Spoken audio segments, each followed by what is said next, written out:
Assalamualaikum warahmatullahi wabarakatuh. Nama saya Anissa Hilmia Risdayati dari PMT 6A jurusan Pendidikan Matematika Winsus Karyau. Baiklah, di sini saya akan menjelaskan tentang rencana pelaksanaan pembelajaran yang telah saya buat sesuai dengan bahan ajar yang akan digunakan. Rencana pelaksanaan pembelajaran atau RPP merupakan susunan dari kegiatan-kegiatan belajar mengajar antara siswa dan guru. RPP ini dibuat agar pelaksanaan pembelajaran dapat berjalan dengan lebih efektif. Terdapat beberapa komponen di dalam RPP. Yang pertama itu adalah identitas program pendidikan. Identitas program pendidikan yang ada di dalam RPP yang telah saya buat terdiri dari satuan pendidikan, mata pelajaran, kelas dan semester, tahun pelajaran, materi pokok, dan alokasi waktu. Bisa dilihat pada tampilan ini merupakan identitas program pendidikan yang ada pada RPP saya. Untuk bagian A adalah kompetensi inti atau KI. Kompetensi inti ini merupakan gambaran mengenai kompetensi utama yang dikelompokkan ke dalam aspek sikap religius, sikap sosial, pengetahuan, dan keterampilan yang harus dimiliki peserta didik untuk suatu jenjang sekolah, kelas, dan mata pelajaran.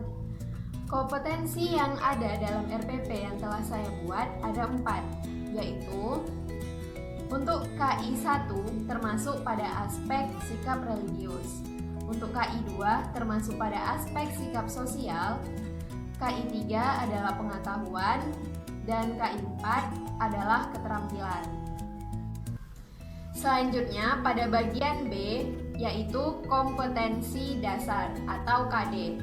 Kompetensi dasar pada RPP yang telah saya buat yaitu mengaitkan rumus keliling dan luas untuk berbagai jenis segitiga.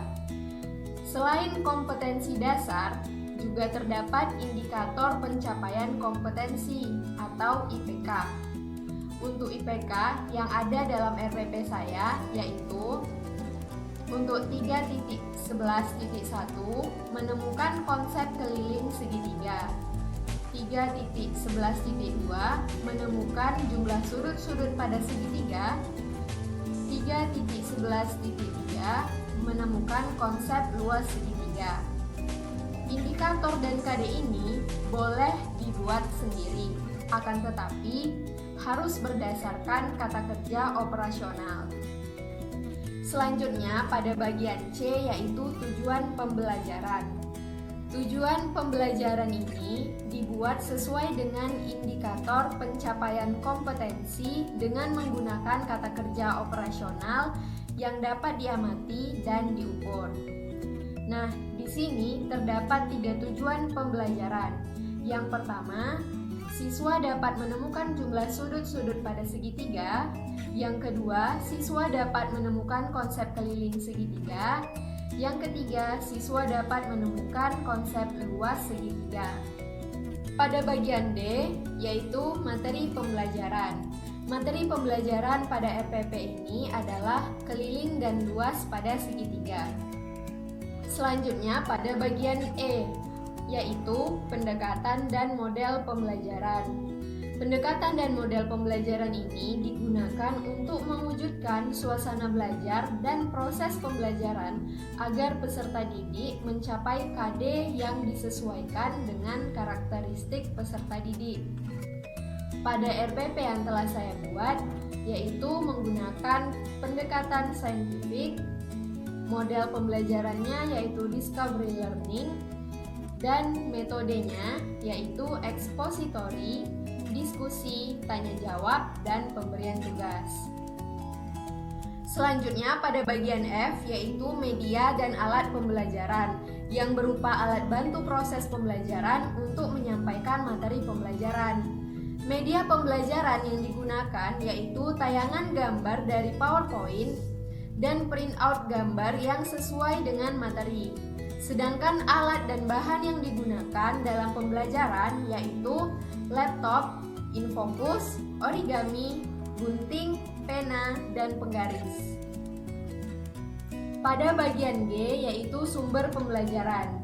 Di sini sumber pembelajaran yang digunakan berupa buku matematika kelas 7 yang membahas tentang materi keliling dan luas segitiga, dan juga menggunakan lembar kerja siswa atau LKS. Selanjutnya, bagian H yaitu kegiatan pembelajaran. Kegiatan pembelajaran dilakukan melalui 3 tahapan. Yang pertama adalah kegiatan pendahuluan. Dalam RPP saya, kegiatan pendahuluannya berlangsung lebih kurang 10 menit, yang mencakup kegiatan guru untuk membuka pembelajaran. Selanjutnya yang kedua, kegiatan inti. Waktunya yaitu lebih kurang 40 menit, yang mencakup kegiatan guru dan siswa sesuai dengan pendekatan dan model pembelajaran.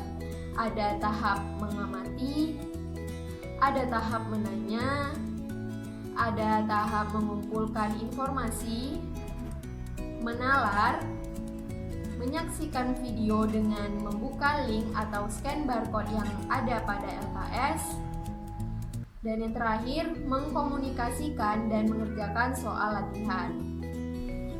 Selanjutnya yang ketiga yaitu kegiatan penutup.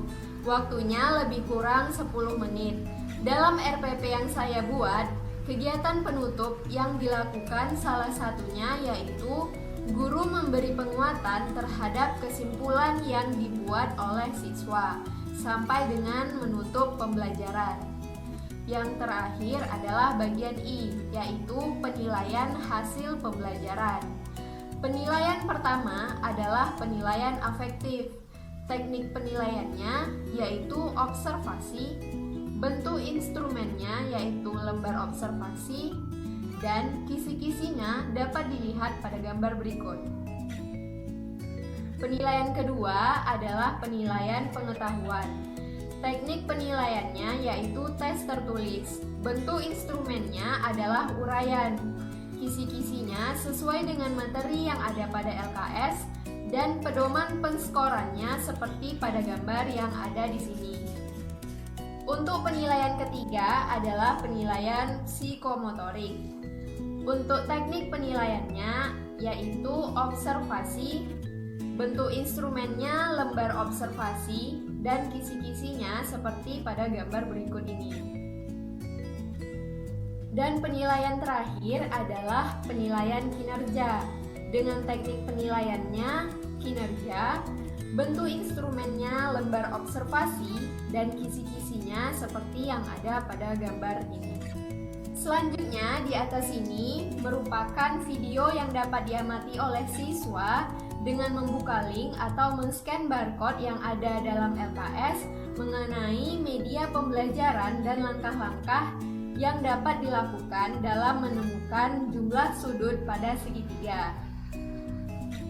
Dan video di sebelah saya ini merupakan bentuk LKS yang dapat digunakan oleh siswa. Untuk melihat RPP, LKS, PowerPoint, dan video media pembelajaran secara lebih lengkap, klik link yang ada di description box.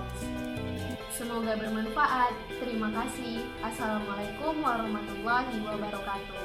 Thank you for watching.